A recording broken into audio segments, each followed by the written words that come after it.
നമ്മളെ 4 മണിക്ക് ചായക്ക് എന്നിട്ടാ നോക്കിയാൽ ഒന്നുമില്ല. അപ്പം നമ്മളെ പുതിയൊരു പലഹാരം കണ്ടുപിടിച്ചതാണ്. അതാണ് ഇപ്പം ഞാൻ ഉണ്ടാക്കുന്നത്. നമ്മുടെ കാലത്ത് ഉണ്ടാക്കിയ അടദോശയില്ലേ, അടദോശയുടെ മാവ് കുറേശ്ശെ തുള്ളി പിന്നെ എണ്ണ ഒഴിച്ചിട്ട്, തുള്ളി എണ്ണ അറിയില്ല, നമ്മൾ ഈ അപ്പച്ചട്ടിയിൽ തുള്ളി എണ്ണ ഒഴിക്കുക. എന്നിട്ട് അത് ചൂടാവുമ്പോൾ ഓരോ കരണ്ടി എടുത്തൊഴിച്ച് ഒരു സൂപ്പർ പലഹാരം.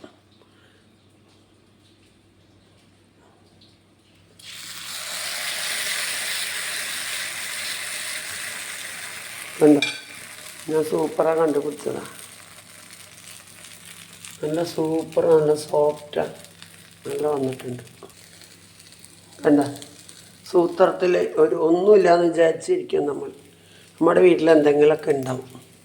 അപ്പോൾ ഈ മഴ പെയ്യുമ്പോൾ ചായക്ക് എന്തെങ്കിലും കഴിക്കാനായിട്ട് ഇങ്ങനെയൊക്കെ ഉണ്ടാക്കിയാൽ വളരെ നല്ലതായിരിക്കും. മാവുണ്ടല്ലോ, മാവ് മാത്രം വീട്ടിലുണ്ടായിരുന്നു.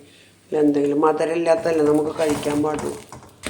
എണ്ണയും കഴിക്കാൻ പാടില്ല, മധുരവും കഴിക്കാൻ പാടില്ല. അപ്പോൾ എണ്ണ അധികം ഒഴിക്കാണ്ട് ഒരു തുള്ളി എണ്ണ ഒഴിച്ചിട്ട് സൂത്രത്തിൽ ഒരു പലഹാരം. അതാണ് ഈ പലഹാരം.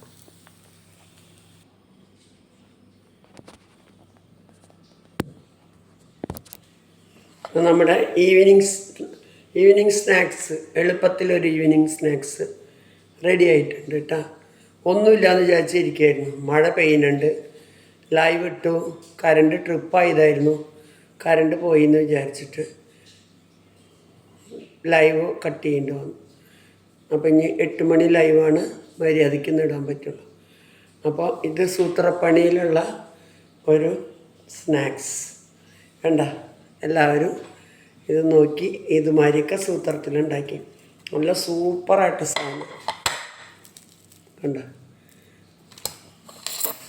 പൊള്ളണു. അപ്പോൾ ഓക്കെ കേട്ടോ, എല്ലാവരും ഇതുമാതിരിയൊക്കെ ഉണ്ടാക്കി കഴിക്കുക. സൂപ്പർ സ്നാക്സാണ്. പിന്നെ സോഫ്റ്റായിട്ടുണ്ട്, ഉള്ളൊക്കെ കണ്ട ഉള്ളായിട്ട്. കഴിച്ചോട്ടെ. മോരുന്നതിന് അധികം എണ്ണയില്ല, മധുരമില്ല. ഷുഗർക്കാർക്കും പ്രഷർക്കാർക്കും കഴിക്കാൻ പറ്റിയ സ്നാക്സാണ് കേട്ടോ. അപ്പച്ചട്ടിയിലാണ് ഉണ്ടാക്കിയത്. അപ്പോൾ ശരി, ഓക്കെ, ബൈ.